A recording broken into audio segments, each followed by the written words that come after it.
just gonna switch over to the team, not using the Hyper Bloom.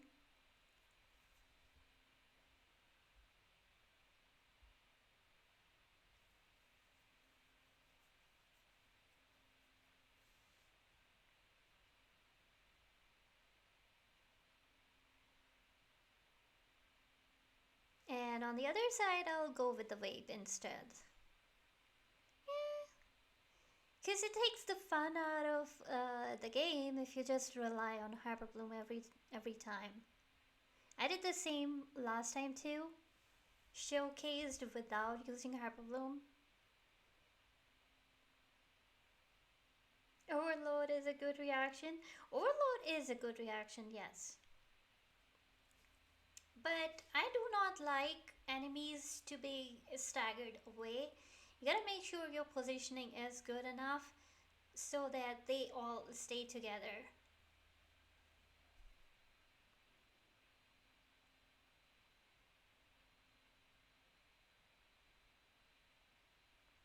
I gotta make sure that my timing is perfect for these guys. That makes so much easy work of these guys.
Alright, on side 2 we have the tender chicken, also known as the terror shroom. So simply said, if you attack the terror shroom with Electro, he basically goes enraged. There's this small bar near the HP which tells you how its status is. If you're using Pyro versus the tender shroom, the status bar doesn't charge up. Electro makes it charge up. Based on whether it is hit by Pyro or Electro, its attack pattern changes.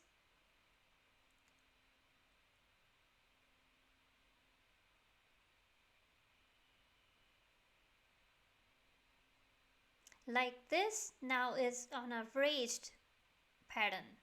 So he is doing that sweep kind of attack. His resistance goes low after that the stun phase. I'm just healing a little bit myself there. The stars. I don't know, but I did it with Electro. It worked pretty well and managed to get full stars. Yeah, Electro works. It's just it has different phases of attack patterns based on whether it's hit by Electro or hit by Pyro.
When you are attacked by that dendro effect, you will take continuous bleed damage.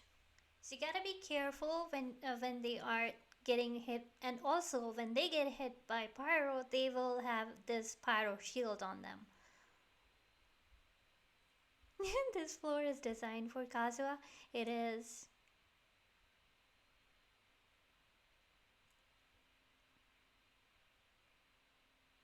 See this? This is the pyro shield that they got when you infuse them with pyro. So what you can do is you can apply hydro to them or electro to break the shield faster.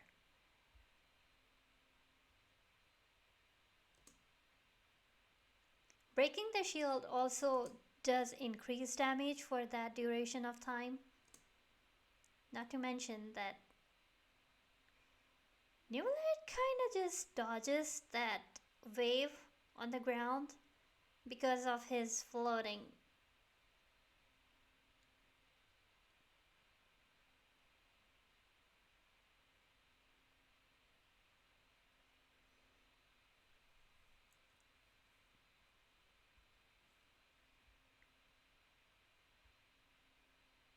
Next is Perpetual Mechanical Array, or PMA. All players know that this boss has a restriction on HP, that it will go into its second phase where it will summon its extras. That immunity phase, you gotta kill its side kicks first before you can hit the boss.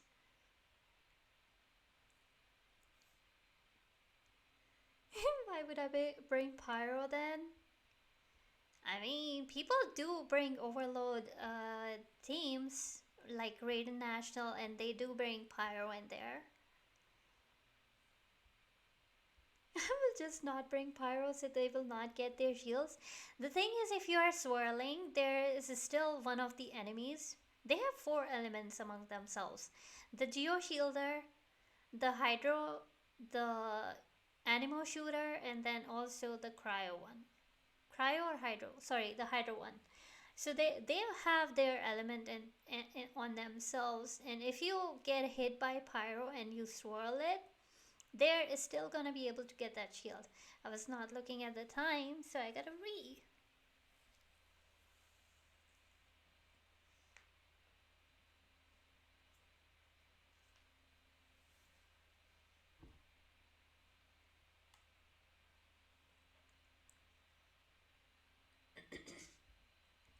One of the reasons I was swirling Hydro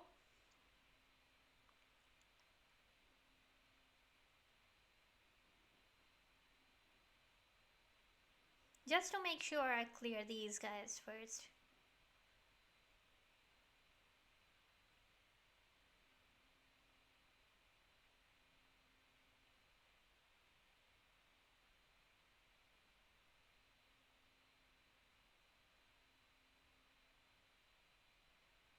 That was nicely done.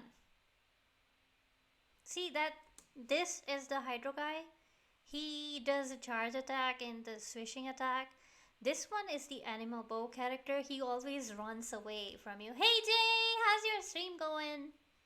Oh, I see you rated out to Eggy. How was your stream, Jay? We are talking about breaking down Abyss. In Spiral Abyss, a classic combo. AIT, welcome in! How are you doing? How's your weekend? Guys, if you haven't followed Jay, please go ahead and give him a follow. Stream and Wall. Now it's time to eat and sleep. Nylo, chat, Nylo,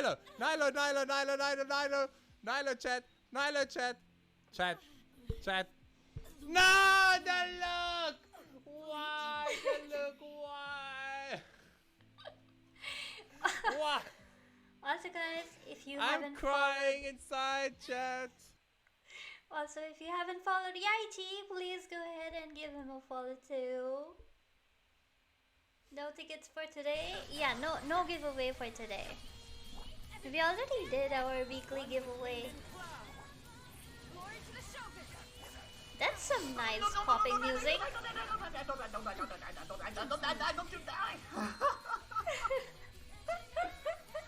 Oh my god. Now turned into dialogue. Oh yeah, true, true. That did happen. Also, thank you for coming in, Jay. Enjoy your food and get some rest. I hope you have a great week ahead.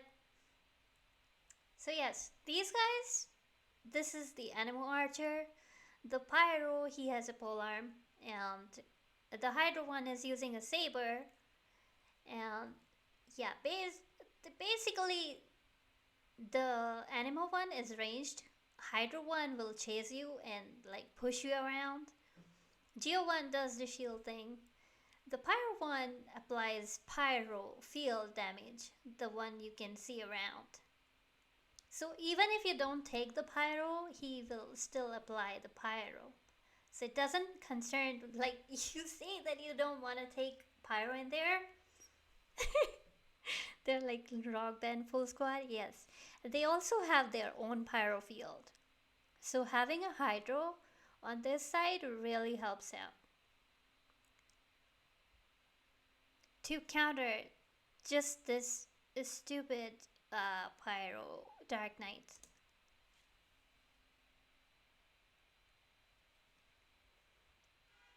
I would rather they pyro shield first so I can kill them faster.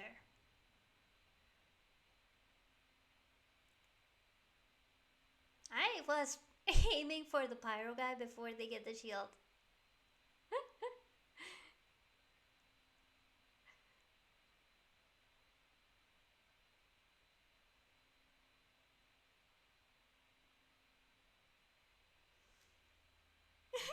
Basically, side 1 is biased for newbie mains. Not exactly. Anyone hydro, you can have Yelan, you can have Ayato.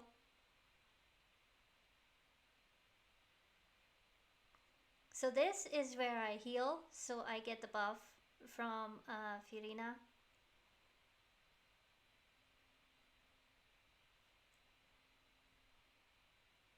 Totally missed that because it went into air.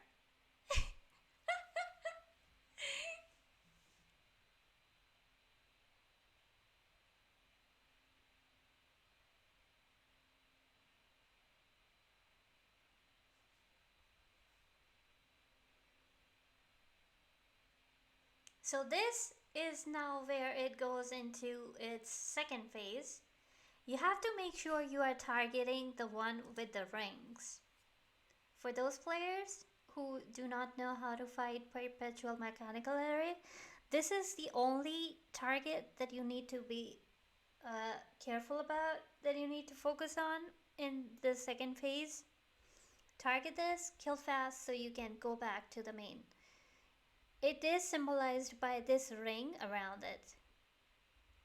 In those old IAF farming days, I didn't know for years. Chat taught you this? Yeah, someone asked me to do the breakdown, so this is what I plan to do.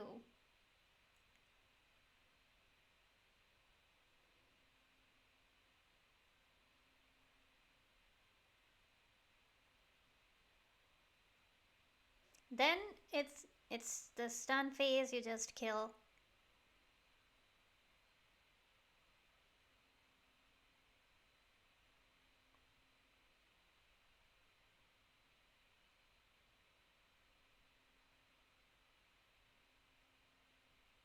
I didn't need it to do that, but I did it. Sensei.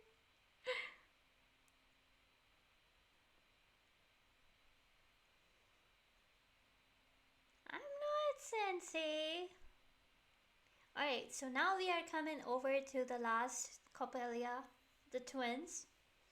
So one interesting thing about Coppelia that people may or may not know, even if it's just the Coppelia and Coppelius runs away, if you hit him, you still get damage done to Coppelia. Abyss Tuitions, Abyss 101, guys. Do you see when at this point this guy runs away? If I hit him, Coppelia still takes damage. Interesting fun fact, right? But you cannot mark him with the Nahida's Dendro thing. See? I am nowhere aiming towards Coppelia, but I still. You didn't know that? That's why we have this 101 Abyss class, guys. And not exactly a class. I just do Zhongdong shield strat. But the thing is, you do not want a shielder on 11 too.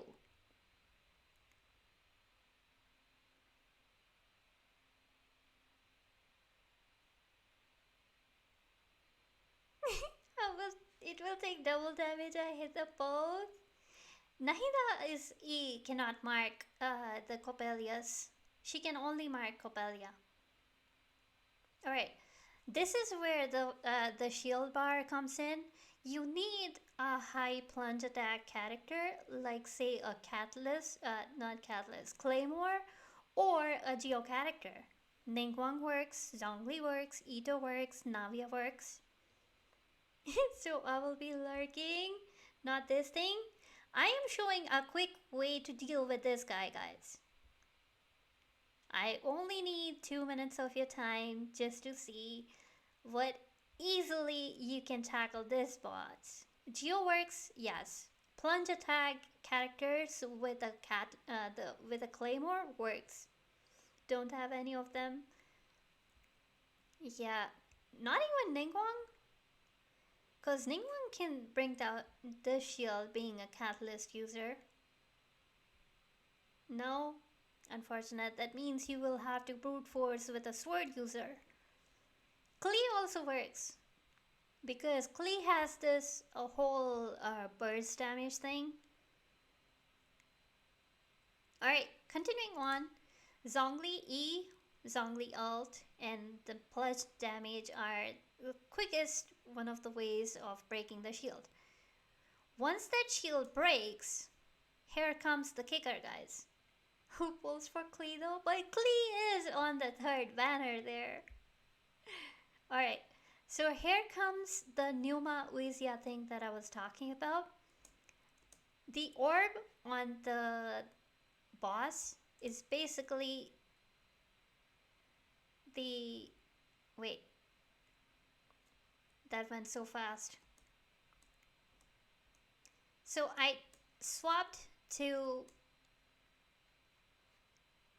Serena and I did normal attack because when she is in her healing mode, her normal attack applies the pneuma to the boss. Basically, it went into a stun phase. It's not doing anything, it's just standing there getting beaten up. Now it goes into shield again.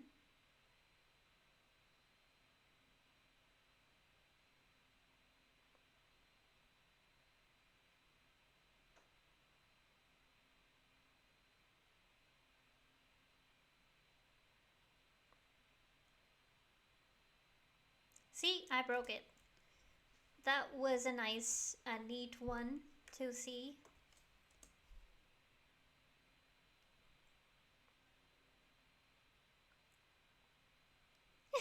Zhongli is a must have for this run. It takes ages to break the shield with plunge. I mean, polearms and sword users do take time. Alright, pay attention, guys. This is the orb that needs to be hit when the shield is down by a pneuma holding character. Any character which has a pneuma ARKHE, Furina in her healing mode, Nivellet's E, they have pneuma on it. That sword drop and it breaks.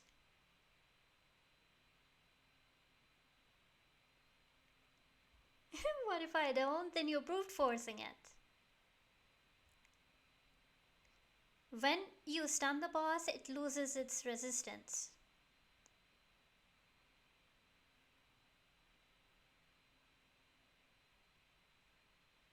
I was trying to do it slow just to be able to show what it does.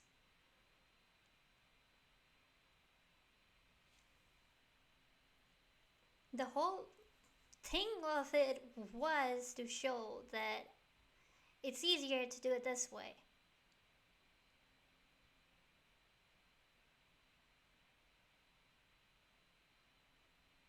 Also, if you do not have any Fontaine characters with Numa or Ousia, there is a quest, guys.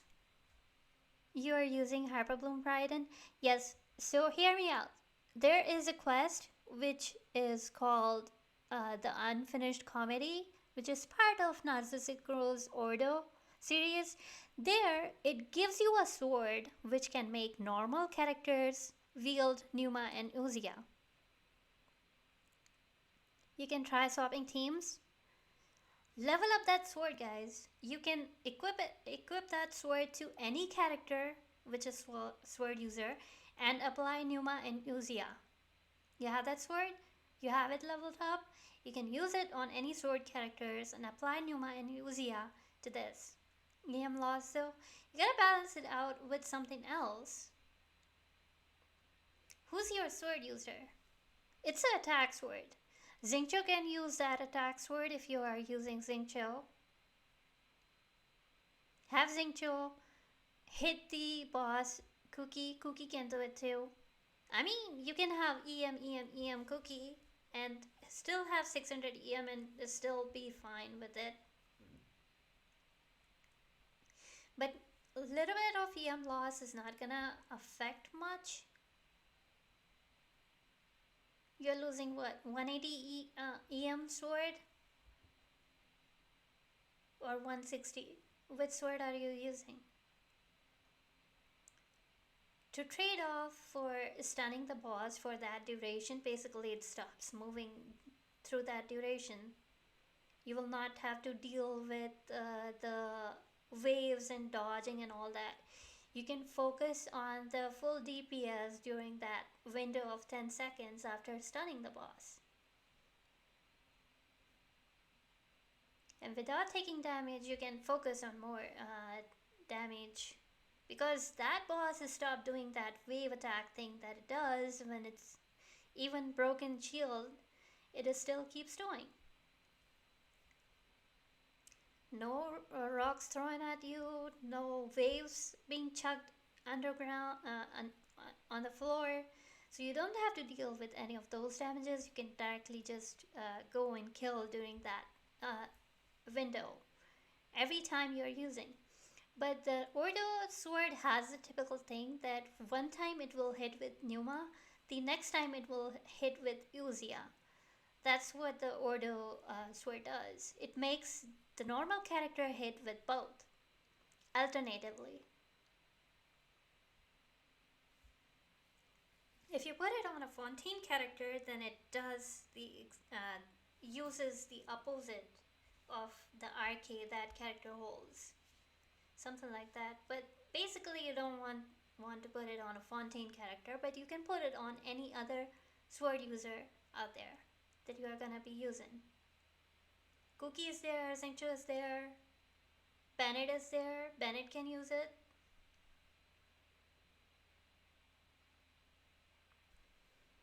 So yeah, it depends on which teams you are using. Have one sword user use that sword to apply Numa and Ousia, but that's just for the particular one boss. The others are not affected by it. Only Fontaine bosses will take that. If you are lacking in damage, or if you think that you are taking too much damage during that phase, that sword is a good F2P option if you do not have any character which applies Numa or Ousia. Not to mention, we did get free Lynette and Charlotte. I'll have to check. Lynette is Ousia, so Lynette will not work. I'll have to see what Charlotte has.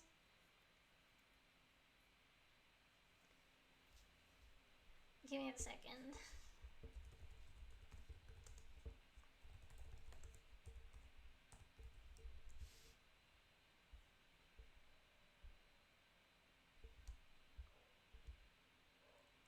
Charlotte is Numa.